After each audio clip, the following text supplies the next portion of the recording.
Hello, నేను మీ సిఎస్రావు. ఆంధ్రప్రదేశ్ రాజకీయాలు వేడెక్కుతూ ఉన్నాయి. చంద్రబాబు నాయుడు ఢిల్లీ వెళ్ళి వచ్చిన తర్వాత జగన్మోహన్ రెడ్డి వెళ్ళారు. వీళ్ళిద్దరు వెళ్ళి వచ్చిన తర్వాత అసలు ఏం జరుగుతుంది అనేది ఒక స్తబ్దత అయితే ఉంది. దీని మీద ఇంటరాక్ట్ అయ్యేటువంటి ప్రయత్నం చేద్దాం. రాష్ట్రంలో ఉండేటువంటి రాజకీయ పరిస్థితుల మీద కూడా ఇంటరాక్ట్ అవుదాం. ప్రస్తుతం మన దగ్గర దీపక్ రెడ్డి గారు ఉన్నారు, తెలుగుదేశం పార్టీ సీనియర్ లీడర్, అలాగే మాజీ ఎమ్మెల్సీ. నమస్తే అండి దీపక్ రెడ్డి గారు. నమస్కారం అండి. నమస్తే సార్. ఏంటి క్లారిటీ వచ్చిందా మీకు పొత్తుల మీద? చంద్రబాబు నాయుడు గారు వెళ్ళి వచ్చిన తర్వాత ఢిల్లీ నేను యాక్చువల్గా మాజీ ఎమ్మెల్సీతో పాటు టీడీపీ నేషనల్ స్పోక్స్ పర్సన్ అండి. సో పార్టీ మాకు ఇచ్చిన ఆదేశం ఏంటంటే ఇంకా ఈ పొత్తుల విషయం మీద ఏం మాట్లాడొద్దు అని చెప్పి స్పష్టమైన ఆదేశం ఇవ్వటం జరిగింది. కానీ డిస్కషన్స్ జరుగుతూ ఉన్నాయి. సో డీటెయిల్స్ కోసం వీఆర్ స్టిల్ అవైటింగ్. సో ఏం లేదు, కొద్దిసేపు క్రితం అమిత్ షా ఒక కామెంట్ చేస్తూ ఫ్యామిలీ అయితే చిన్నగా ఉంటుంది, బట్ కూటమి అనేది పెద్దగా బలమైనటువంటి పార్టీలతో ఉంటుంది అని చెప్పి కామెంట్ చేశారు. అంటే ఇండైరెక్ట్ గా తెలుగుదేశం పార్టీ తోటి పొత్తు కన్ఫర్మ్ అయింది అనేటువంటి యాంగిల్లో ఆయన మాట్లాడినట్టు అనిపిస్తుందా మీకు? Not just in Andhra, across the country వారి ఉద్దేశం కొంచెం బలమైన పార్టీలతో ఉంటది అనే విధంగా మాట్లాడినారు. సో అఫీషియల్ గా మా అధినేత అనౌన్స్మెంట్ చేసేదాకా మేము దాని మీద ఏం కామెంట్ చేయలేము. కానీ ఒకటి మాత్రం నేను చెప్పదలుచుకున్నాను, చంద్రబాబు నాయుడు గారు ఆల్ ది వే ఢిల్లీకి పోయినారు అని అంటే ఒక అడ్వాన్స్డ్ డిస్కషన్స్ ఏమన్నా ఉంటేనే పోతారు, లేకపోతే అంత దూరం పోరు. అది కూడా నైట్ అంత టైం వారు కేటాయించినారు హోంమంత్రి గారు. అదే జగన్మోహన్ రెడ్డి గారికి ముఖ్యమంత్రిగా ఉన్న అపాయింట్మెంట్ దొరకలేదు అని అదే చంద్రబాబు నాయుడు గారితో అంత రాత్రైనా అంతసేపు టైం కేటాయించినారంటే ఖచ్చితంగా ఫ్రూట్ఫుల్ డిస్కషన్ జరుగుంటది అని చెప్పి మనందరం భావించవచ్చు. సార్, ఒక క్లారిటీ మీ దగ్గర నుంచి, చంద్రబాబు నాయుడు గారిని పిలిస్తే ఈయన వెళ్ళారా, లేదంటే చంద్రబాబు నాయుడు గారే వెళ్ళారా? యాక్చువల్గా మీరు చాలా అద్భుతమైన క్వశ్చన్ అడిగినారు. ఎందుకు అనంటే చంద్రబాబు నాయుడు గారన్నా లేకపోతే జగన్మోహన్ రెడ్డి గారన్నా ఇన్ కేస్ ఆడకు పోవాలని అనుకుంటే ఒక షెడ్యూల్, ఒక ప్లాన్ అనేది ఉంటుందండి. సే ఫర్ ఎగ్జాంపుల్ ముఖ్యమంత్రి గారిది నేను చూపిస్తాను. సో ఒక వైర్లెస్ మెసేజ్ పోలీస్ డిపార్ట్మెంట్ కి అందరికీ ఈ విధంగా ఇస్తారండి. సో ఇది వారి ప్రోగ్రామ్ గురించి, టూర్ షెడ్యూల్ గురించి ఇస్తారు. సో ఇట్లాంటి similar schedule Z category Chandrababu గారికి ఉంది కనుక ఇవ్వటం జరిగింది. దాంతో క్లియర్ గా ఇదిగో ఇది ప్రోగ్రామ్ అని చెప్పి మెన్షన్ చేయడం జరిగింది. కానీ అదే ముఖ్యమంత్రి గారికి అయితే ఫస్ట్ ఒక లెటర్ ఇట్లాంటిది ఇష్యూ చేశారు. సో పొద్దున పోయి సాయంత్రం వెనక్కి వచ్చేటట్టు మళ్ళా దాన్ని విత్డ్రా చేసి ఇప్పుడు నేను చూపించిన ఫ్రెష్ లెటర్ ఇష్యూ చేశారు. సో దీంతో పోయేది ఒకటే ఇచ్చినారు, కానీ నైట్ హాల్ట్ అక్కడ ఉంటారు, further programme will be intimated later అన్నారు. సో ముఖ్యమంత్రి గారి ప్రోగ్రామ్స్ ఫిక్స్ కాలేదు, చంద్రబాబు నాయుడు గారి ప్రోగ్రామ్ ఫిక్స్ అయింది అని చెప్పి మాత్రం దాన్ని బట్టి మనం ఖచ్చితంగా ఒక అంచనాకి రావచ్చు. ఓకే. సో దీన్ని బట్టి ఏమర్థం అవుతుంది? ఎన్డీఏ లేదంటే బీజేపీ తెలుగుదేశం పార్టీని కావాలనుకుంటున్నట్టు అనిపిస్తుందా? లేకపోతే ముఖ్యమంత్రి గారికి ఇవ్వని అపాయింట్మెంట్ చంద్రబాబు గారికి ఎందుకు ఇచ్చుంటారు? ఖచ్చితంగా మీరు ఒకటి, నేను దీనికి డైరెక్ట్ గా ఆన్సర్ చేయలేను, ఎందుకంటే నేనేమన్నా అన్నానంటే తెలుగుదేశం పార్టీ ఒఫీషియల్ గా చెప్పినట్టే. సో మాకు ఇన్స్ట్రక్షన్స్ ఇంకా రాలేదు కనుక ఆంధ్ర రాష్ట్రంలో మీరు చూస్తే రాజకీయ పరిణామాలు జనసేన అయినా, టీడీపీ అయినా, బీజేపీ అయినా ఒకటే మాట మాట్లాడుతున్నారు, ఈ రాక్షస పాలన పోవాలా, ఆంధ్ర రాష్ట్రాన్ని కాపాడాలా అని చెప్పి. సో అందరూ అనే స్టేట్మెంట్స్ ఒకటే విధంగా ఉన్నాయి, అందరూ గోల్ ఒకటే విధంగా ఉంది కనుక ఒకే డైరెక్షన్ లో పని చేసే అవకాశం ఖచ్చితంగా ఉంది అని మాత్రం చెప్పొచ్చండి. సార్, జగన్మోహన్ రెడ్డి ఢిల్లీ వెళ్ళొచ్చిన తర్వాత వాళ్ళ మీడియాలో, వాళ్ళ సొంత మీడియాలో, లేదంటే వాళ్ళ సోషల్ మీడియాలో స్ప్రెడ్ అవుతున్నటువంటి న్యూస్ ఏంటంటే చంద్రబాబు నాయుడుకి ఈడీ నోటీసులు ఇచ్చింది, ఈడీ త్వరలో విచారణ చేయబోతుంది, మళ్ళీ జైలుకి పంపిస్తారు చంద్రబాబు నాయుడిని. ఇది స్ప్రెడ్ అవుతుంది గత 24 గంటల నుంచి. ఏమంటారు? వాళ్ళు మీడియాలో ఇచ్చేది ఏ ఒక్కటి కరెక్ట్ కాదు. మనం మీరు ఒక ట్రాక్ రికార్డ్ తీసుకుందాం, లాస్ట్ 2 years 3 years వారు ఏ విధమైన ప్రచారం చేస్తారో వాస్తవానికి దాని ఆపోజిటే ఉంటది. మెజారిటీ కేసెస్ లో మనం చూడొచ్చు. సో ఏ విధంగా డైవర్ట్ చేయాలని చెప్పి చూస్తారు, ఏ విధంగా వారు ప్రచారం చేస్తారు, వాస్తవం ఒకటి ఉంటది, వారు ప్రచారం చేయాలనుకునేది వేరేది. సో ఖచ్చితంగా ఇది కూడా దాని లోపల ఒక భాగమే అని చెప్పి నేను తెలుపుకుంటున్నాను. ఇన్ఫాక్ట్ చంద్రబాబు నాయుడు గారి కేసుల పైన వచ్చిన అన్నిటిపైన స్టే ఉంది. సో ఇప్పుడైతే ఇష్యూ అయితే ఏమి లేదు. ప్రైమ్ ఆఫెసి మెరిట్ ఉంది కనుకనే కోర్టు అన్నిటికీ స్టే ఇవ్వడం జరిగింది అని చెప్పి నేను తెలుపుకుంటున్నానండి. ఇంకోటి ఏంటంటే లోకేష్ త్వరలో ఇప్పుడు మనం ఆయన 11వ తారీఖు అనుకుంటా శంకర్రావు కోసం వెళ్తున్నారు. దాన్ని అడ్డుకునేటువంటి ప్రయత్నం కూడా చేయబోతున్నారు. ఆయన్ని కూడా ఏదో నోటీసులు ఇచ్చి అరెస్ట్ చేస్తారనేది కూడా కోర్టు కూడా స్ప్రెడ్ చేస్తున్నారు కదా. ఖచ్చితంగా భయపెట్టాలని చెప్పి సర్వ ప్రయత్నాలు వైసీపీ వాళ్ళు చేశారు. ఎందుకంటే యువగలం పాదయాత్రలో కూడా నేను ఉండేను. మొదటి నెల రోజులు ప్రతిరోజు పోలీస్ డిపార్ట్మెంట్ తో ఒక యుద్ధ వాతావరణమే జరిగింది. వారు వచ్చి అడ్డుకోవటము, లోకేష్ గారి అన్నే అసలు లాస్ట్ లో హ్యాండ్ మైక్ వారు నిల్చుకునే స్టూల్ కూడా లాక్కొని పోయినారు, ప్రచార రథం లాక్కోపోయినారు, వారికి ఉండే రిక్రియేషన్ వెహికల్ లాక్కోపోయినారు, లైట్ వెహికల్ లాక్కోపోయినారు, ఒక్కొక్కసారి ఒక్కొక్కటి లాక్కొని పోయినారు. సో ఎన్ని అడ్డంకులు సృష్టించాలో అన్ని అడ్డంకులు సృష్టిస్తున్నారు. అయినా కానీ నేను ఆగను అని చెప్పి ఒక దృఢ సంకల్పంతో ముందుకు పోయినారు. మీరు సాగనిస్తే ఇది పాదయాత్ర అవుద్ది, మీరు ఈ విధంగా అడ్డుకుంటే దండయాత్ర అవుద్ది అని చెప్పి తిరిగి లోకేష్ గారు ఛాలెంజ్ చేసిపోవటం జరిగింది. సో ఈ పాదయాత్ర కూడా ఈ రాబోయే యాత్ర కూడా వారు ఏదో ఒక విధంగా అడ్డుకునే దానికి ప్రయత్నిస్తారు. కానీ లోకేష్ గారి విల్ పవర్ ఆల్రెడీ మనం చూసాం. సో అదే దాటిలో మళ్ళా ముందుకు పోతారు. వీరు అడ్డుకున్నా కానీ వారు ఆగే పరిస్థితి ఉండదని మాత్రం ఖచ్చితంగా నేను చెప్పగలుగుతానండి. సో పప్పు అని చెప్పి ప్రచారం చేసినట్టు వైఎస్ఆర్ కాంగ్రెస్ పార్టీ ఇప్పుడు లోకేష్ ని చూసి ఎందుకు భయపడుతుంది? మీరు ఎంత దుష్ప్రచారం చేసి లోకేష్ గారి మీద ఏ రకమైన కామెంట్స్ చేస్తా వచ్చినారో, వారు చేసిన ప్రతి కామెంట్ కి, వారు ఇచ్చిన ప్రతి నెగిటివ్ మెసేజ్ కి దాన్ని ఛాలెంజ్ గా తీసుకొని లోకేష్ గారు దాన్ని వేరే విధంగా నిరూపించుకుంటా వచ్చినారు. అట్ లాస్ట్ బాడీ షేమింగ్ కూడా చేసినారు. సో అది కూడా ఛాలెంజ్ గా తీసుకొని లోకేష్ గారు వెయిట్ తగ్గి నేను ఇది కూడా సాధించగలుగుతాను, సో ఈవెన్ ఫుడ్ గివప్ చేయాలన్నా కానీ నేను గివప్ చేస్తాను, నన్ను ఎవరైనా తప్పు చేస్తే నేను ఏ ఛాలెంజ్ కన్నా వెనకబోను అని చెప్పి వారు నిరూపించినారు. సో ఇప్పుడు జగన్మోహన్ రెడ్డి దగ్గర వైఎస్ఆర్ వాళ్ళ దగ్గర ఇంకా పెద్ద ఎక్కువ క్రిటిసైజ్ చేసేదానికి అవకాశం కూడా నాకు పెద్ద కనపడుతులేదు అండి. సో ఇప్పుడు శంకరాన్ని అడ్డుకుంటున్నారంటే లోకేష్ నుంచి భయపడుతున్నట్టేనా జగన్మోహన్ రెడ్డి? ఖచ్చితంగా కదండి. లేకపోతే ఈవెన్ మీరు గత పాదయాత్రలో కూడా చూస్తే సాక్షి టీవీలో కంటిన్యూగా జనం ఎవరు రావటం లేదు అని ఒక నెల రోజులు రన్ చేసినారు. జనం ఎవరు రావటం లేదు, అది పాదయాత్ర ఫెయిల్ అయింది అయితే వీళ్ళు ఎందుకు ప్రతిరోజు అడ్డుకుంటుండేరు? సో వాస్తవం ఒకటి, వీళ్ళు చేసేది మరొకటి. సో ఈ రోజు కూడా వారు ఒక భయం చుట్టుకుంది. ఎందుకంటే ఎటువంటి ట్రాక్షన్ యువగలంలో క్రియేట్ అయింది, లోకేష్ గారికి ఒక ఇమేజ్ డెవలప్ అయింది, ప్రజల్లో ఈ రోజు ఒక నమ్మకం కుదిరింది. నెక్స్ట్ 30 సంవత్సరాలు తెలుగుదేశం పార్టీకి నాయకత్వం డోకా లేదు అనే మాట ప్రతి ఒక్కరూ మాట్లాడుతూ ఉన్నారు. సో ఖచ్చితంగా జగన్మోహన్ రెడ్డి గారు 30 సంవత్సరాలు ముఖ్యమంత్రిగా ఉంటారు అని చెప్పి కల ఈ రోజు ఎట్లా కొలాప్స్ కాబోతా ఉందో, అదే విధంగా నెక్స్ట్ 30 సంవత్సరాలు దానికి కౌంటర్ తెలుగుదేశంలో నాయకత్వం బలంగా ఉంటుంది అని చెప్పి క్లియర్ కట్ పాలిటిక్స్ లో ఈ రోజు ఒక డైరెక్షన్ కనపడతా ఉంది. ఖచ్చితంగా వారికి భయం ఉంటది కదా, ఎందుకంటే వారు ఒక పక్కన ఫెయిల్ అవుతా ఉంటారు, ప్రతిపక్షం ఇంకొక పక్కన బలపడతా ఉంది అని చెప్పి కళ్ళకి కట్టినట్టు కనపడతా ఉంది. చూడు, రాష్ట్రంలో ఉన్నటువంటి రాజకీయ పరిస్థితిని చూస్తే ఒక పానిక్ సిచ్యువేషన్ ఉంది అనేది వినిపిస్తుంది సార్. అలాంటి వాతావరణం కనిపిస్తుందా మీకు? ఖచ్చితంగా. ఏమైందంటే గతంలో తెలుగుదేశం ప్రభుత్వం ఉన్నప్పుడు దాదాపు 126 పథకాలు ఉండేయండి. సో వీరు కేవలం నవరత్నాలు అని చెప్పి చిన్న చిన్న పథకాలు, రకరకాల కష్టాల్లో ఉండే వాళ్ళకి అందుతున్న పథకాలు అన్నీ రద్దు చేసుకుంటూ వచ్చినారు. సే ఫర్ ఎగ్జాంపుల్ పాడి రైతుకి దానా మీద సబ్సిడీ ఉండింది, సో దాన్ని రద్దు చేశారు.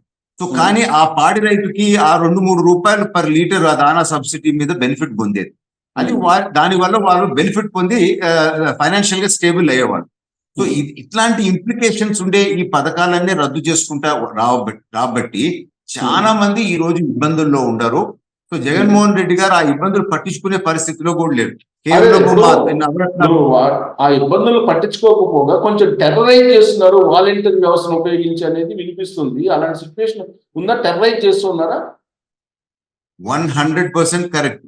మీరు లోకల్ బాడీ ఎలక్షన్స్ లో 2 years క్రితం చూస్తే మీరు ఓటు వేయకపోతే మీ పథకాలు పోతాయని చెప్పి డైరెక్ట్ గా బెదిరియటం జరిగింది. సిమిలర్లీ ఇంతకు ముందు ఎమ్మెల్సీ ఎలక్షన్స్ లో అట్టే చేయటం జరిగింది, ఆ ఎంపీ ఎలక్షన్స్ లో కూడా అట్టే చేయటం జరిగింది. సో ఏ ఎలక్షన్స్ వచ్చినా వారు డైరెక్ట్ గా బెదిరిస్తున్నారు, మీరు ఓటు వేయకపోతే మీ రద్దు అవుతాయని. మీరు ఒకసారి బెదిరించగలుగుతారు, రెండోసారి బెదిరించగలుగుతారు, కానీ కొన్ని రోజుల తర్వాత ప్రజలకు కూడా ఇంకెన్ని రోజులు ఈ బానిసత్వము, ఇంకెన్ని రోజులు మనం భయంలో బతకాలా అనేది వస్తుంది కదా. సో రేపు రాబోయే జనరల్ ఎలక్షన్స్ వచ్చే టైంకి ఇంకా సాలు వీళ్ళ కథ ఎందుకు చూస్తామని చెప్పి తిరగబడి కావాలని వారి బెదిరింపుకి ఒక ఛాలెంజ్ రకంగా ఓటు ఆపోజిట్ గా వేసే పరిస్థితి ఈ రోజు ఆంధ్ర రాష్ట్రంలో ఉందని చెప్పి మాత్రం నేను తెలుపుకోగలుగుతానండి. ఇంకోటి అండి దీపక్ రెడ్డి గారు, ప్రైవేట్ సైన్యం ఒకటి జగన్మోహన్ రెడ్డిది అపాయింట్ అయ్యింది. ప్రతి కాన్స్టిట్యున్సీకి ఒక 500 మంది ప్రైవేట్ సైన్యం తిరుగుతూ ఉన్నారు. వాళ్ళ నిఘా అంతా కూడా తెలుగుదేశం పార్టీలో ఎవరైతే కీలకంగా ఉన్నారో, యాక్టివ్ గా ఉన్నారో వాళ్ళని కట్టడి చేయటం అనేది ఒకటి స్ప్రెడ్ అవుతుంది సోషల్ మీడియాలో. నిజమేనా? వైఎస్ఆర్ వాళ్ళు చేసే విధానాలు గత 5 సంవత్సరాలు మనం చూస్తే రకరకాల క్రిమినాలిటీస్ లో రకరకాల క్రిమినల్ యాక్ట్స్ వాళ్ళు చేశారు. పోలీస్ డిపార్ట్మెంట్ ని వాడి ఆ క్రైమ్స్ కూడా చేసిన అనేక కేసులు మనం చూసాం. సో క్రైమ్ లో పిహెచ్డి చేస్తుంటారు జగన్మోహన్ రెడ్డి గారు, వారి చుట్టూరు ఉండే మనుషులు అని మనకు అర్థమవుతా ఉంది. సో ఎన్ని రకాల ట్రిక్స్ వాళ్ళు ప్లే చేయగలుగుతారో, ఎందుకనంటే ఆ మునిగే పడవని కాపాడుకునే దానికి వారు సర్వ ప్రయత్నిస్తారు. ఎందుకంటే రేపు మునిగిపోతా ఉంది, మునిగిపోయిన తర్వాత వాళ్ళ పరిస్థితి ఏమవుద్దు అనే భయము ఆందోళన వాళ్ళు ఉంది కనుక ఎన్ని రకాలు ట్రై చేయాలన్నా ట్రై చేస్తారు. కానీ అన్నిటికీ మేము మాత్రము వారు సిద్ధం అన్నారు కనుక మేము సంసిద్ధంగా ఉన్నాము, మేము కూడా రెడీగా ఉన్నాము అని చెప్పి మాత్రము ఖచ్చితంగా మేము ధైర్యంగా చెప్పగలుగుతాం. సో ఇప్పుడు వాలంటీర్ వ్యవస్థ ఉంది కదా, దాన్ని ఈ 2 నెలల పాటు వాళ్ళ సొంత కార్యకర్తలుగా మలుచుకోవాలి అనేటువంటి ఒక నిర్ణయం తీసుకున్నారు అనేది కూడా వినిపిస్తుంది. ఇప్పుడు ఎవరైతే వాలంటీర్లు 2,50,000 మంది సుమారుగా ఉన్నట్టు చెప్తున్నారు కదా, వాళ్ళని సొంత కార్యకర్తలాగా ఈ 2 నెలలు పనిచేయాలని చెప్పి చెప్తూ ఉన్నారు అనేది వాళ్ళ లేటెస్ట్ న్యూస్. ఒకవేళ వాళ్ళు పనిచేస్తే కనుక మీ పార్టీకి ప్రభావం ఉంటుందా? అది ఖచ్చితంగా ఉంటే అనేది కాదు, ఖచ్చితంగా అదే ప్రోగ్రామ్ వాళ్ళకు ఉంది. ఎందుకు అంటే మేము ఎలక్షన్ కమిషన్ కి అనేక కంప్లైంట్స్ ఇవ్వటం జరిగింది. సో వాలంటీర్ వ్యవస్థ డైరెక్ట్ గా ఎలక్షన్స్ లో పార్టిసిపేట్ చేయకూడదు అని చెప్పి మనం ఇవ్వటం జరిగింది. సో అదే విధంగా ఎలక్షన్ కమిషన్ కూడా అనేక సార్లు హెచ్చరించినా గానీ వీరు వయలేషన్స్ చేస్తూ వస్తూ ఉంటారు. సో ఈ జనరల్ ఎలక్షన్ వచ్చే టైంకి వారు సీరియస్ వార్నింగ్ ఇచ్చి మీరు డైరెక్ట్ ఎలక్షన్ లో మీరు పార్టిసిపేట్ చేయొద్దు అని చెప్పి చెప్తారు. కానీ మీరు చెప్పినట్టు డైరెక్ట్ ఎలక్షన్ బూతుల దగ్గరికి రాకుండా వెనకాల మొబిలైజేషన్ కొరకు వారు ప్రయత్నం చేస్తున్నారనే సమాచారం మాకు అందింది. అందుకని మేము కూడా మా నాయకులకి, మా కార్యకర్తలకి అందరికి సూచన ఇవ్వడం కూడా జరిగింది. సో ఎక్కడెక్కడ మీరు ఇన్వాల్వ్ అవుతున్నారో ఎలక్షన్ ప్రాసెస్ లో దయచేసి మీరు సమాచారం ఇవ్వండి, మనం ఎలక్షన్ కమిషన్ దృష్టికి తీసుకోపోవటం అని కూడా చెప్పడం జరిగింది. సో వారు చేసే కుట్రలకి ఏ విధంగా న్యాయము కోసము మేము ఎలక్షన్ కమిషన్ పోవాలో ఒక ప్రణాళిక మేము కూడా సృష్టించుకున్నాము. ఖచ్చితంగా చూస్తాం. ఎలక్షన్ కమిషన్ కేంద్ర ఎలక్షన్ కమిషన్ మీద మాకు ఒక నమ్మకం ఉంది, ఫ్రీ అండ్ ఫెయిర్ ఎలక్షన్స్ చేస్తారని చెప్పి. So let us hope for the best. ఇంకోటి దీపక్ రెడ్డి గారు, ఇప్పుడు ఆల్రెడీ ఫైనల్ ఓటర్ లిస్ట్ వచ్చింది. బహుశా మీ దగ్గరికి వచ్చిందో ఇంకా పరిశీలిస్తున్నారో లేదో, ఇక్కడ దొంగ ఓట్ల వ్యవహారం భారీగా జరుగుతుంది. ప్రతి కాన్స్టిట్యున్సీకి కనీసం 25,000 ఓట్లను తొలగించాలి. ఇది తెలుగుదేశం పార్టీ సానుభూతి పల్లి లేదా జనసేన సానుభూతి పల్లి అనేది ఒక టార్గెట్ అనఫిషియల్ గా ఇచ్చారు ప్రభుత్వం నుంచి వాలంటీర్లకి లేదంటే బిఎల్ఓలకి అని చెప్తున్నారు. ఇంకొక వైపు ఏమో ఆల్రెడీ కలెక్టర్ సస్పెండ్ అయింది మీకు తెలుసు, తిరుపతి కలెక్టర్. ఆ Tirupati collector login ID A విధంగా తీసుకున్నారు అవన్నీ, ఆయన ప్లేస్ లో వేరే అతను రెడ్డి, పరమేశ్వర్ రెడ్డి ఏదో పేరు ఉంది, ఆయన ఏ విధంగా అయ్యారు ఇవన్నీ తెలుసు. ఈ మాల్ ప్రాక్టీసెస్ అన్ని చూసిన తర్వాత తీరా ఎన్నికల నాటికి మీ ఓట్లు ఎవరైతే శాలిటీ ఓట్లు ఉన్నారో ఆ ఓట్లు ఉంటారా ఓటర్ లిస్ట్ లో? ఇప్పుడు అనంతపురం జిల్లాది ఒక ఓటర్ లిస్ట్ మీకు చూపిస్తున్నాను చూడండి. ఇది 9 ఓట్లు ఒకే ఫోటోతో కనపడతా ఉంది, ఒకే మనిషిది. సో క్లియర్ కట్ గా, సో ఇది లేటెస్ట్ ఓటర్ లిస్ట్ లో వచ్చిండేది. సో మేము కూడా వీరి పిహెచ్డి ఇన్ క్రైమ్ గురించి మాకు తెలుసు గనక మేము ఇవన్నీ స్క్రూటినైజ్ చేస్తా ఉన్నాము. మా నాయకత్వము ఈ క్రైమ్ ని ఎట్లా సాల్వ్ చేయాలని చెప్పి మేము ఒక డిటెక్టివ్ పని కూడా అవతారం కూడా మా వాళ్ళు పాపం ఎత్తాల్సిన పరిస్థితి వచ్చింది ఈ ప్రభుత్వంలో. సో మేము కూడా అలర్ట్ గా ఉన్నాము. ఇటువంటి అవన్నీ కేంద్ర ఎలక్షన్ కమిషన్ దృష్టికి తీసుకోబోతాము. ఖచ్చితంగా యాక్షన్ ఉంటుందని మాత్రం మేము భావిస్తున్నాము. ఇప్పుడు యావరేజ్ గా ఇప్పుడు ఆల్రెడీ ఫైనల్ లిస్ట్ వచ్చింది కాబట్టి ఎన్ని దొంగ ఓట్లు నేను ఎస్టిమేట్ చేస్తున్నారు యావరేజ్ గా? ఇప్పుడు అది రీసెంట్ గా వచ్చింది, దాంతో నుంచే ఇది బయటపడింది ఈ 9. సో సిమిలర్ గా ఇప్పుడు అన్ని నియోజకవర్గాల్లో కూడా మా వాళ్ళు ఇదే పనిలో ఉన్నారు. సో ఇట్లాంటి డిస్క్రిపెన్సీస్ అన్ని మేము ఎలక్షన్ కమిషన్ దృష్టికి తీసుకోబోతాం. సో అదే వర్క్ ఇస్ గోయింగ్ అన్నాం. మీకు గుర్తుండే ఉంటుంది ఇది ఒకటి మా జిల్లాకి మాకు వచ్చింది, అది మీకు చూపించినాను. మీ జిల్లా ఒకటే ఫోటో, ఒకటే డ్రెస్. ఆ ఫోటోలో డ్రెస్ కూడా మార్చలేదు, సేమ్ ఫోటో పెట్టేసినారండి అన్నిటికీ. అంటే ఎంత బడి తెగించినారో చూడండి. ఏముందిలే అని చెప్పి అనే ఒక ఈ 5 సంవత్సరాలు చేసిన క్రైమ్ వారికి అలవాటు అయిపోయి ఈ విధంగా చేశారని అనిపిస్తా ఉంది. మీరు 2018 అసెంబ్లీ ఎన్నికలు తెలంగాణ చూసుంటారు మీరు. ఆ అసెంబ్లీ ఎన్నికలు అయిపోయిన తర్వాత 5 లక్షల ఓట్లు దొంగ ఓట్లు పడ్డాయి. దొంగ ఓట్లు లేదంటే ఒరిజినల్ వాళ్ళు తీసేశారు. 5 లక్షల మంది తీసేశారు. ఆ ప్లేస్ దొంగ ఓట్లు చేర్చుకున్నారు అనేది అప్పుడులో మేము జర్నలిస్టులుగా మేము ఎలక్షన్ కమిషన్ దృష్టికి తీసుకెళ్తే ఆ రోజు రజత్ కుమార్ ఆయన సారీ చెప్పాడు. ఎలక్షన్ అయిపోయింది, బీఆర్ఎస్ పార్టీ అధికారంలోకి వచ్చింది. సారీ చెప్తే మాత్రం ఉపయోగం ఏంది? అలాంటి పరిస్థితి ఏమన్నా ఆంధ్రప్రదేశ్ లో రాబోయే రోజుల్లో పునరావృతం అయ్యే అవకాశం ఉందా? ఖచ్చితంగా దానికి ప్లాన్ వేసుకున్నారు జగన్మోహన్ రెడ్డి గారు అండ్ వైసీపీ పార్టీ. కానీ ఇప్పుడు ఉండే పరిణామాలు, ఎప్పుడు బీజేపీతో చర్చ జరుగుతూ ఉందో వారికి ఒక భయం చుట్టుకుంది. బహుశా ఆ ప్లాన్స్ అన్ని ఇప్పుడు సక్సెస్ కావు. ఇన్ కేస్ బీజేపీతో కూడా పొత్తు ఇప్పుడు కుదిరితే సో వేసుకున్న ప్లాన్స్ అన్ని మిస్ఫైర్ అవుతాయని చెప్పి వాళ్ళు ఒక ఐడియాలో ఉన్నారు. కానీ ఆంధ్ర రాష్ట్రంలో ఉండే బీజేపీ నాయకత్వం కూడా లోకల్ బాడీస్ లో జరిగిన కంప్లైంట్స్ వాళ్ళు పెట్టడం జరిగింది. మొన్న ఎమ్మెల్సీ ఎలక్షన్స్ కూడా వాళ్ళే కంప్లైంట్ ఇవ్వటం జరిగింది. సో ఆంధ్ర రాష్ట్రంలో ఉండే బీజేపీ నాయకత్వం కూడా కొంచెము ఇప్పుడు వీళ్ళు చేసే తప్పుడు విధానాలు తెలుసుకొని వారికి కూడా కొంచెము యాక్టివ్ అయినారు. So not just TDP complaints, even BJP complaints కూడా ఉంటాయి కనుక ఖచ్చితంగా అంత ఈజీగా అయితే ఉండదు అని మేము అనుకుంటున్నాము. వారు చేసే ప్రయత్నాలు మాత్రం ఖచ్చితంగా చేస్తారు. There is no doubt about that. మీరు చెప్పిన రిస్క్ అయితే ఉంది ఇక్కడ. ఇంకోటి ఏంటంటే అనంతపురం ఎక్కడైతే బలమైనటువంటి ప్రాంతాలు ఉన్నాయో తెలుగుదేశం పార్టీకి, అలాంటి వాటిలో అనంతపురం ఒకటి. అక్కడ ప్రత్యేకమైన కాన్సల్టేషన్ వైఎస్ఆర్ కాంగ్రెస్ పార్టీ చేసింది అని అంటున్నారు టీడీపీని తప్పుకొట్టడానికి. అలాంటి వాతావరణం కనిపిస్తుంది మీకు అక్కడ? మాకైతే ఆ సమాచారం వచ్చిందండి. కానీ అనంతపురం జిల్లా వేరే జిల్లాల్లో కాదు. మా కార్యకర్తలకి చాలా చైతన్యం ఉంది. గతంలో మనం చూసాం ఒక ఫ్యాక్షన్ ప్రాంతం అది. సో అంత ఈజీగా భయపెట్టగలిగే పరిస్థితులు ఉండవు. అండ్ మా వాళ్ళు కూడా భయపడరు. గట్టిగా నమ్ముకున్న సిద్ధాంతానికి ఫైట్ చేసే మనస్తత్వం ఉండేవాళ్ళు. సో ఈజీగా వారి ఇట్లాంటిది ఏదైనా బ్యాక్ ఎండ్ మ్యానిపులేషన్ ట్రై చేసే దానికి వాళ్ళు చేయొచ్చు. కానీ డైరెక్ట్ గా మా వాళ్ళని భయపెడతాము అట్లాంటివి ఈ జిల్లాలో పెద్ద సక్సెస్ కాకపోవచ్చు, ఎక్కడో 1-2 గ్రామాల్లో తప్ప అని మాత్రం ఖచ్చితంగా నేను చెప్పగలుగుతాను. సో ఎంపీ గోరట్ల మాధవ్ ఆ ఎపిసోడ్ అవన్నీ చూశారు కదా. ఆయన ఆల్రెడీ ఈసారి మీకు లేదని చెప్పి ఆల్రెడీ జగన్మోహన్ రెడ్డి చెప్పారు. ఇప్పుడు ప్రత్యామ్నాయం ఏమన్నా తెలుగుదేశం పార్టీ వైపు చూస్తున్నారు ఆయన? నేను పేర్లు వాడదలుచుకోలేదు, కానీ అనేక మంది వైఎస్ఆర్ పార్టీ వాళ్ళు మాకు చెప్పి పంపిస్తున్నారు మేము వచ్చి జాయిన్ అవుతాము అని చెప్పి. కానీ లోకేష్ గారు క్లారిటీతో ఇంతకు ముందు కూడా చెప్పడం జరిగింది. కష్టకాలాల్లో పార్టీతో ఎవరుండారో వాళ్ళకి మేము ఇంపార్టెన్స్ ఇస్తాము అని చెప్పి చెప్పడం జరిగింది. అదే విధంగా ఈ నాయకుల గురించి ఎవరెవరు టెయింటెడ్ రికార్డ్స్ ఉన్నాయో, అంటే కరప్షనో లేకపోతే ఏదైనా చెడ్డ పేరో ఉందో అటువంటి వాళ్ళు వస్తానన్నా కానీ మేము తీసుకోము అని చెప్పి మాత్రము తెలుగుదేశం పార్టీ తరపు నుంచి క్లియర్ కట్ ఒక అనౌన్స్మెంట్ అయితే జరిగింది. సో అందుకని మా దగ్గర అవకాశం లేని వాళ్ళందరూ ఇప్పుడు థర్డ్ ఆప్షన్ చూస్తూ ఉన్నారు, అది షర్మిల ఆప్షన్. సో అక్కడికి పోయే అవకాశం అయితే కనపడతా ఉందండి. సో ఇప్పుడు ఫర్ ఎగ్జాంపుల్ ఇంకొక మంత్రి కూడా వచ్చేస్తామని చెప్పి గట్టిగా చెప్తున్నారు, ఆయన పేరు బాగుండదు చెప్తే. సో క్లియర్ గా మా పార్టీ సైడ్ నుంచి మాత్రం గ్రీన్ సిగ్నల్ ఇవ్వట్లేదు, ఎందుకంటే వారి మీద విపరీతమైన కరప్షన్ ఛార్జెస్ ఈ ప్రభుత్వంలో ఉన్నాయి కనుక. సో అక్కడ చెడ్డ పేరు తెచ్చుకునే వాళ్ళని మళ్ళీ మేము తీసుకుంటే కరెక్ట్ కాదు అనే భావనలో పార్టీ మాత్రం ఖచ్చితంగా ఉందండి. సో హిందూపురంలో ప్రత్యేకించి కురుబ సామాజిక వర్గం అనేది తెలుగుదేశం పార్టీ సాలిడ్గా ఇంత ముందు ఉండేది.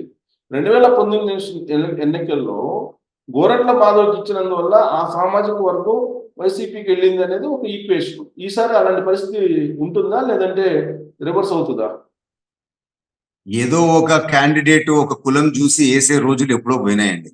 సో ఈ రోజులు ఎట్లుందంటే పార్టీ సిద్ధాంతాలు ఏంది, పార్టీ ఇచ్చే పథకాలు ఏంది, ముఖ్యమంత్రి గారు క్యాండిడేట్ మీద బట్టి ఓట్లు పడే పరిస్థితి ఉంది.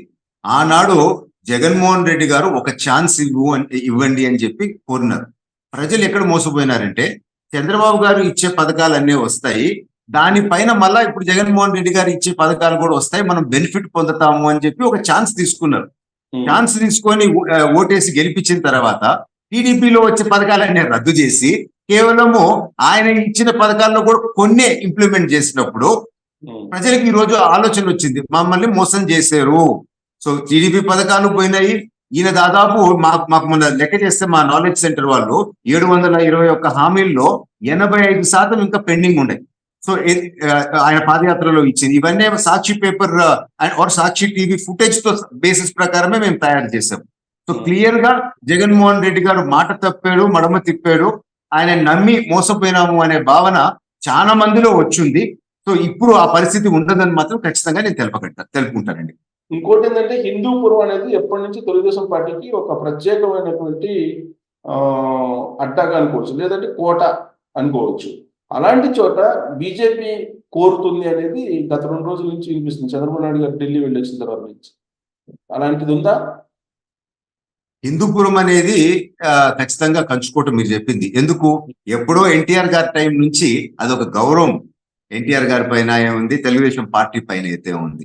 సో ఆ గౌరవం ఉండేది మాకు. సో బహుశా బీజేపీలో ఉండే నాయకత్వానికి తెలుసు ఇటువంటి కంచుకోటలో మనం నిలిచామంటే ఖచ్చితంగా గెలుస్తాము అని చెప్పి. సో ఇంతవరకు ఆ పాయింట్ వరకు రాలేదు అని మేము భావిస్తున్నాం. ఎందుకంటే ఇప్పుడు ఓన్లీ మేజర్ డిస్కషన్స్ జరుగుతూ ఉండే, ఎగ్జాక్ట్ సీట్స్ వరకు ఇంకా వచ్చుండరని మేము అనుకుంటున్నాము. ఇన్ కేసు అటువంటి ఆర్గ్యుమెంట్ బీజేపీ నుంచి ఉంది అని అంటే, సో అది ఆ సీటు గ్యారంటీ సీటు టీడీపీది అని మనము ఇటు సైడ్ నుంచి ఆలోచిస్తే అదొక డైరెక్షన్ మనకు వస్తుందని మాత్రం నేను తెలుపుకోగలుగుతాను విత్ ప్రైడ్. ఓకే. ఇంకోటి ఏంటంటే ఒక ఫ్యామిలీకి ఒకటే టికెట్ అనేది ఒకటి చంద్రబాబు గారు వినిపిస్తున్నారు. దాంట్లో భాగంగా ఈ మధ్య కాలంలో మీ జిల్లాకు సంబంధించిన పరిటాల సునీత, శ్రీరామ్ ఇద్దరు కలిసినప్పుడు ఆ విషయాన్ని వెలిబుచ్చారని కూడా న్యూస్ స్ప్రెడ్ అయింది. ఏంటి అది అందరికి ఒకటేనా, లేదంటే మినహాయింపులు ఉంటాయా కొన్ని ఫ్యామిలీలకి? మీరు చాలా సెన్సిటివ్ క్వశ్చన్ అడిగినారు. అయినా కానీ సిద్ధాంతం ఏంది అని అంటే అండి, అందరికీ అవకాశాలు రావాలా, కేవలం ఒకటే కుటుంబంలో ఎక్కువ అవకాశాలు ఇస్తే వేరే వాళ్ళు కూడా కోల్పోతారు కదా అనేది యాక్చువల్ సిద్ధాంతం. కానీ మీరు తెలుగుదేశం పార్టీని చూస్తే ఈ రోజు నందమూరి కుటుంబం నుంచి 2 ఉండారు, నారావారి కుటుంబం నుంచి కూడా 2 ఉండారు. సో లోకేష్ గారు ఇంతకు ముందు కూడా క్లియర్ గా చెప్పడం జరిగింది. సో నేనేదో మా నాయన వారసత్వంతో వచ్చింది కాదు, నా కష్టంతో, నా శ్రమతో, నేను చేసిన పనితనంతో నేను వస్తున్నాను, ఒక కార్యకర్తలాగా పార్టీలో పనిచేసి వస్తున్నాను అని అన్నారు. సో అదే విధంగా కష్టపడి పార్టీకి పనిచేసి ఒక పార్టీలో ఆ వర్త్ చూపించిన వాళ్ళు ఈ రూల్ వర్తించదు అనేది మనము లోకేష్ గారు చెప్పిన మాట బట్టి మనం అనుకోవచ్చు. సో గ్రాస్ రూట్ లెవెల్ నుంచి మీకు ప్రజల్లో ఒక ఆమోదం పొంది ప్రజలు మిమ్మల్ని ఓకే అని అంటే అటువంటి కేసుల్లో ఒక ఎగ్జంప్షన్ ఉండొచ్చు అని చెప్పి మనం భావించవచ్చు. సో అంటే మీ పరిటాల సునీత ఫ్యామిలీకి, అంటే పరిటాల రవి ఫ్యామిలీకి అంత ఎగ్జంప్షన్ ఉండొచ్చు అంతేనా, ఇండైరెక్ట్ గా? ప్రజల నుంచి 100% ఆమోదం ఉంటే పార్టీ కూడా కన్సిడర్ చేసే అవకాశం ఉంది. ఓకే. సో ఇప్పుడు మీరు పాదయాత్రలో దగ్గర నుంచి పర్యవేక్షించారు కదా లోకేష్ గారిలో వచ్చినటువంటి పరివర్తన లేదంటే మార్పు, జస్ట్ 2 మాటలు ఏం చెప్తారు? ఆకాశం భూమి అంత మార్పు కనపడిందండి. అంత తేడా ముందుకి ఇప్పుడుకి. సో ముందు ఒక అడ్మినిస్ట్రేటర్ గా వారు ఉండేరు. పాదయాత్రలో ప్రజల సమస్యలు తెలుసుకొని ప్రజల కష్టాలు ఇంత వచ్చినప్పుడు వారు పూర్తిగా మనిషి కూడా మారిపోయినారు. సో రాజకీయం అనేది ఒక హ్యూమన్ ఫేస్, ఒక ప్రజల దగ్గర నుంచి చూసి టోటలీ డిఫరెంట్ పర్సన్. సో వారు మనసులో కూడా ఏంది అని అంటే, మనం రాజకీయాల్లో ఉండాము, కేవలము ఏదో పదవి కోసం కాదు, మన మార్క్ వదిలిపెట్టాలా, హిస్టరీలో కూడా మన పేరు సువర్ణాక్షరాలతో రాయాలా, చేతనైనంత వరకు మంచి చేయాలా అనే నిజమైన మనస్తత్వం వారికి ఉంది. ఎందుకంటే ఒక చిన్న మాట చెప్పి నేను ముగిస్తాను. అమెరికాలో మనం ఉన్నప్పుడు కేవలం 2 సార్లు మన గవర్నమెంట్ తో నెంబర్ తీసుకునేదానికి, ఒకటి డ్రైవింగ్ లైసెన్స్ తీసుకునేదానికి. మన దేశంలో ఎందుకు మన ప్రజలు ఇంత ఇబ్బందులు పడి ఇన్నిసార్లు గవర్నమెంట్ వెనకాల తిరగాల్సి వస్తూ ఉంది? సో మనం కూడా ఎవెన్చువలీ అటువంటి సిస్టమ్ తీసుకొని వచ్చి ఫ్రీడమ్ ప్రజలకు ఇవ్వాలా, స్వేచ్ఛగా వాళ్ళు బతికే విధంగా అటువంటి సిస్టమ్ తేవాలా అని నా మనసులో ఉంది అని చెప్పి అంత దూరము వారు ఆలోచన పోతా ఉందంటే ఎన్నో సంవత్సరాలు ఉంది అని చెప్పి మాత్రము నేను గర్వంగా తెలుపుకుంటున్నానండి. సో ఇప్పుడు మీ అంటే రాయలసీమ ప్రాంతానికి వచ్చేటప్పటికి ఇప్పుడు తెలంగాణ అసెంబ్లీలో రోజా చేపల పులుసు వ్యవహారం బాగా హీట్ ఎక్కింది. రోజే చేపల పులుసుని తిని కేసీఆర్ కృష్ణా జలాలను ఇచ్చేసాడు ఆంధ్రప్రదేశ్కి అని అంటూ ఉన్నారు. ఏంటి నిజంగానే కేసీఆర్ ఇచ్చాడు ఆ కృష్ణా జలాలని రాయలసీమకి? నిజంగా ఇది అద్భుతమైన ప్రశ్న మీరు అడిగినారండి. ఇది చాలా ఇంపార్టెంట్. ఎందుకంటే ఇంతవరకు మీడియాలో కూడా జర్నలిస్ట్ కూడా చాలా మంది పికప్ చేయలేదు దీన్ని. ఎందుకు అని అంటే ఆ వీరిద్దరూ రాయలసీమ లిఫ్ట్ ఇరిగేషన్ పోతిరెడ్డిపాడు దగ్గర ఒక అండర్స్టాండింగ్ వచ్చినారు, జగన్మోహన్ రెడ్డి గారు అండ్ కేసీఆర్ గారు. అండర్స్టాండింగ్ వచ్చి ఆ జియో రిలీజ్ చేసిన మాట వాస్తవమే. సో ఏం చేశారు, జగన్మోహన్ రెడ్డి గారు ఆ ప్రాజెక్ట్ స్టార్ట్ చేసేసి ఒక 50-60% కెనాల్ కూడా దూకుంటూ వచ్చేసారు. తర్వాత తెలంగాణ ప్రభుత్వము దాన్ని ఆపిచ్చింది. గ్రీన్ ట్రిబ్యునల్ కు పోయి రకరకాల దాని మీద అలిగేషన్స్ పెట్టి ఏది ఇంకా ఫినిషింగ్ స్టేజెస్ లో ఇంకో 20-30% ఉంటే ఆ ప్రాజెక్ట్ అంతా అయిపోయి ఉండేది. సో మాకు వచ్చిన సమాచారం ఫస్ట్ ఏంటంటే వాళ్ళ లావాదేవీల్లో ఏదో తేడా వచ్చింది, లేకపోతే ముందు ప్రాజెక్ట్ స్టార్ట్ చేయించి అంత ప్రాజెక్ట్ అయ్యేదాకా గమ్ముగుండి తర్వాత ఎందుకు ఈ డిఫరెన్సెస్ వచ్చినాయి. సో అక్కడ పోవాల్సిన వాటాలు పోలేదేమో ఒకటి. రెండోది ఆ షార్ట్ పని పెట్టి టెండర్లు కూడా పిలవకుండా క్విక్ గా కాంట్రాక్ట్ ఇచ్చేసి ఎన్నో కోట్లు వీళ్ళు దోచేయటం జరిగింది. సో ఒకటి డబ్బులు సంగతి కన్నా కూడా ముఖ్యమైనది ఏంటి అని అంటే అది ఆ పర్టికులర్ పాయింట్, ఒకటే పాయింట్ రాయలసీమకి నీళ్లు ట్యాప్ చేయగలుగుతామండి కృష్ణా రివర్ నుంచి, ఇంకెక్కడి నుంచి ట్యాప్ చేయలేము. సో అటువంటి పాయింట్ లో ఈ ప్రాజెక్ట్ ఇప్పుడు లిటిగేషన్ లో పెట్టేసిన దాని వల్ల ఫ్యూచర్ లో కూడా మనం ఇబ్బందుల్లో పడినాము. ఎటువంటి నమ్మక ద్రోహము ఆంధ్ర రాష్ట్రానికి చేసినారో అది సామాన్యమైంది కాదు. ఎందుకు నేను ఇంత పక్కగా చెప్తున్నాను అని అంటే లోకేష్ గారు పాదయాత్రలో ఉన్నప్పుడు కార్ తీసుకొని అక్కడ 20 కిలోమీటర్స్ డైవర్షన్ అన్న పోయి కార్ ఆపి దాదాపు 12 కిలోమీటర్లు కాలు నడకతో పోయి అదంతా నేను ఎగ్జామిన్ చేసి ఒక వీడియో కూడా రిలీజ్ చేశాను. అట్లా నాకు ఫస్ట్ హ్యాండ్ నాలెడ్జ్ ఉందండి దానిపైన. సో అట్ట ఇంకొక 4 to 6 months దాన్ని కంటిన్యూ చేసేస్తుంటే ప్రాజెక్ట్ కంప్లీట్ అయిపోయి ఉండేది. సో ఇప్పుడు ఎటు కాకుండా ఇరికిచ్చి పెట్టినారు. ఇప్పుడు ఇంకా లీగల్ లిటిగేషన్స్ లో పడిపోయింది. సో ఫర్దర్ గా కూడా మనం అక్కడ నుంచి వాటర్ తీసుకోలేని పరిస్థితి. సో ఇంకా రాయలసీమకి ఉండే ఒకటే స్పాట్ ను లిటిగేషన్ లో పెట్టేస్తే ఇంకా ఎక్కడి నుంచి రావాలా రాయలసీమకి నీళ్లు? అటువంటి ద్రోహం జగన్మోహన్ రెడ్డి గారు చేసినారు. గతంలో మనకున్న బ్రిజేష్ కుమార్ ట్రిబ్యునల్ లో ఉండే బెనిఫిట్స్ కూడా రాజశేఖర్ రెడ్డి గారి టైంలో మేము మిగిలిన జిల్లాల్లో లేకపోతే ఫ్లడ్ వాటర్ లో మా వాటా కోరము అని చెప్పి లెటర్ రాసేసి అక్కడ కూడా ద్రోహం చేసినారు. సో ఈ కుటుంబము వాస్తవంగా రాయలసీమ ద్రోహులు. ఈ వాస్తవాలు చాలా మందికి పాపం అన్ఎడ్యుకేటెడ్ రైతులకి తెలియక ఇంకా జగన్ జగన్ అని అంటున్నారు. సో ఇవి రైతులకు తెలిస్తే తడిగుడ్డతో గొంతు కోసినారు వీళ్ళు ఈ కుటుంబం అని చెప్పి మాత్రం ఖచ్చితంగా అందరు మాట్లాడే పరిస్థితి ఒక రోజు వస్తుందని చెప్పి నేను తెలుపుకుంటున్నానండి. సార్ ఈ కుట్ర అనేది జగన్మోహన్ రెడ్డి చేసిన కుట్ర లేదంటే కేసీఆర్ జగన్మోహన్ రెడ్డి ఇద్దరు కలిసి చేసినటువంటి కుట్ర అనుకుంటున్నారా? నాకు అనిపించేది ఏంటంటే పర్సనల్ గా వీరిద్దరు మాట్లాడుకున్నారు. ఇంతకు ముందు ఎలక్షన్స్ లో వీరు చేసిన కేసీఆర్ గారు చేసిన మేలు ఎట్లా రీపే చేయాలా. సో ఆ రోజు ప్రెస్ ముందు అందరు కనపడినారు. తర్వాత రూమ్ లోకి పోయి లాక్ చేసుకొని వాళ్ళు ఏం మాట్లాడుకున్నారు 1.5 hours లోపల మాట్లాడుకున్నారు. సో ఖచ్చితంగా ఒక ప్లాన్ లో ఉండే. సో ఈ విధంగా ఈ ప్రాజెక్ట్స్ లో ఇంత మనం వాటాలు పెట్టుకుంటాము అని చెప్పి. సో ఆ టైంలో తెలంగాణ భూభాగం నుంచి ఒక ప్రాజెక్ట్ తీసుకోపోవాలా అని చెప్పి ప్లాన్ వేసుకున్నారు 1,00,000 crores తో. అది మేము ఖచ్చితంగా జరగనీయమని చెప్పి కౌన్సిల్లో అండ్ అసెంబ్లీలో మేము అడ్డం పడినాం. సో ఆ ప్రాజెక్ట్ తెలుగుదేశం కానియదు అని చెప్పి ఇంకా వేరే విధంగా ఈ లావాదేవీలు చేసుకోవాలి కదా. సో మాట్లాడుకొని ప్రాజెక్ట్ స్టార్ట్ చేశారు. స్టార్ట్ చేసి ఒక 3-4 months అయిపోయే ముందు ఎందుకు ఆపినారో మీరు జవాబు చెప్పాల్సిన పరిస్థితి ఉంది జగన్మోహన్ రెడ్డి గారికి. మీరు మాట్లాడకుండా ఇది స్టార్ట్ చేయకుండా ఈ లిటిగేషన్ రాకుండా ఉంటే కనీసం మేము వచ్చానా ఇప్పుడు ఏదో చేస్తుండే వాళ్ళం కదా. ఇప్పుడు మమ్మల్ని చేయకుండా మీరు చేయకుండా దాన్ని లీగల్ లిటిగేషన్ లో పెట్టేసి అన్ని 100 కోట్లు ఖర్చు పెట్టి ఎటు కాకుండా చేసినారు. డబ్బులు ఇష్యూ నేను పెద్ద పట్టించుకోవట్లేదు. కొన్ని 100 కోట్లు వీళ్ళు 1,000 కోట్లలో తినేసినారు, 1,00,000 కోట్లు తిన్నారు. 100 కోట్ల సంగతి ఇష్యూ కాదు. మాకు రావాల్సిన ఒకటే ఒక పాయింట్ రాయలసీమకి నీళ్లు అవకాశం ఉండే ఆ ఒక్క పాయింట్ ను కూడా నువ్వు లీగల్ లిటిగేషన్ లో పెట్టేస్తే ఇంకా మేము యాడ నుంచి నీళ్లు తీసుకోగలుగుతాము. ఆ పైన కర్ణాటక వాళ్ళు మా కిందకి రానికుండా ప్రతి దగ్గర చెక్ డ్యామ్ కట్టేశారు. ఇది చిన్న రివిలెట్స్ పైన కూడా. ఇంకా మా పరిస్థితి ఏంది అర్థం కాని పరిస్థితిలో ఉన్నాము అని చెప్పి మాత్రము ఇది చాలా ఆందోళనకరమైన సిచ్యువేషన్ అని మాత్రం నేను తెలుపుకుంటున్నానండి. టెక్నికల్ గా మీరు చెప్పింది వాస్తవం.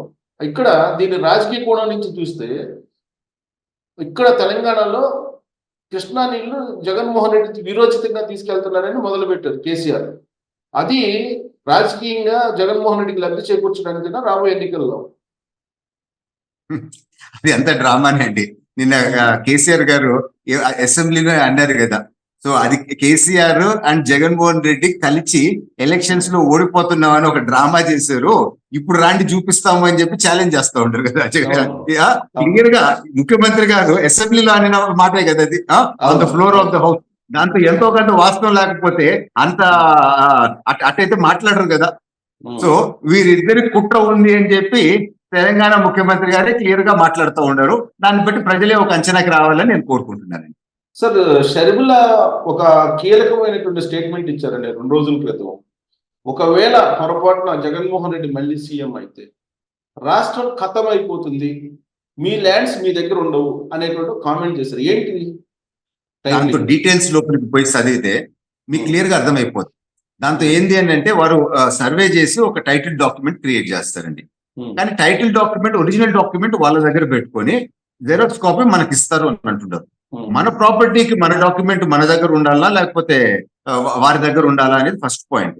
వారి దగ్గర పెట్టుకుంటున్నారు అని అంటే దాని వెనకాల ఏదో ఒక కుట్ర లేదే వారు చెయ్యరు అని చెప్పి ఫస్ట్ పాయింట్.